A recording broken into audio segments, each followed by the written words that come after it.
So I got out here in Seattle in 2006. I didn't have anything. I had a place to live. I had a good work ethic. I grew up in Philadelphia. Grew up in a restaurant, grandparents, whole family.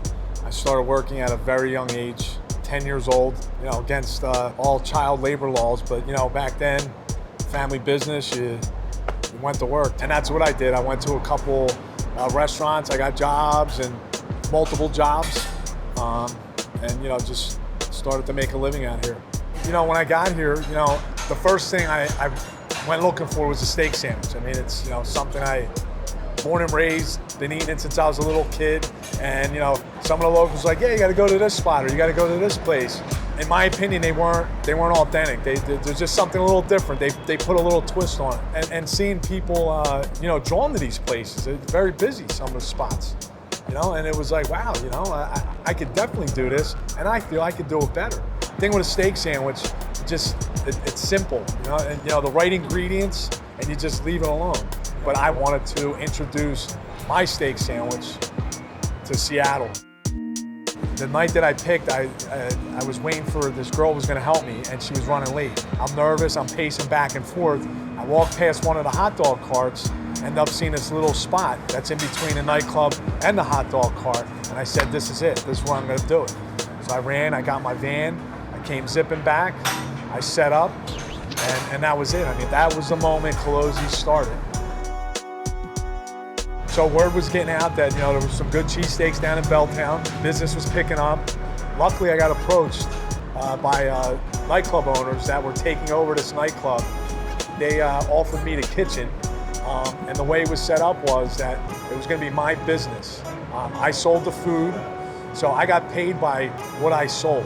And the nightclub owners, they sold the liquor. They didn't have to worry about, dealing with, food. And I also had a little side window that was connected to the club where I could sell my steak sandwiches.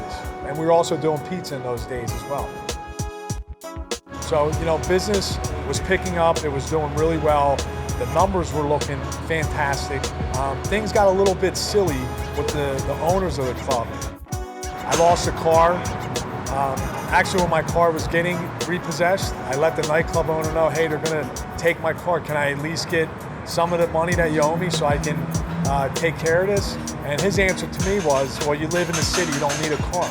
Here I am working like a dog, and that was his answer to me. There was a part of me that was like, you know what, I'll just go get a job. I'll make it back and I'll try this again. But then again, that fire that I had inside was obviously stronger, and it's like, you know what, I'm not gonna let this guy do this to me.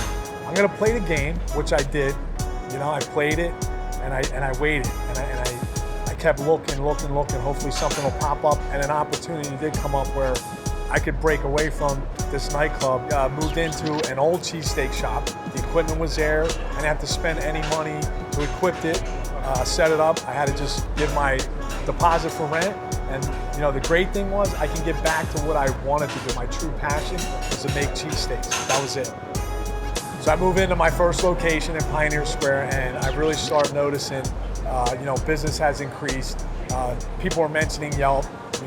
We heard about you on Yelp. We're going to give you a review on Yelp. Then I really started paying attention and seeing the positive feedback and people liking what we were doing. It was definitely a motivating factor for sure. 9 years later, we got 2 shops. Calozzi's has become successful.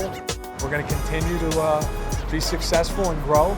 I have 7 employees, and most importantly, I got a wife and a little girl. I just had a little girl 3 months ago, and they're my motivation now.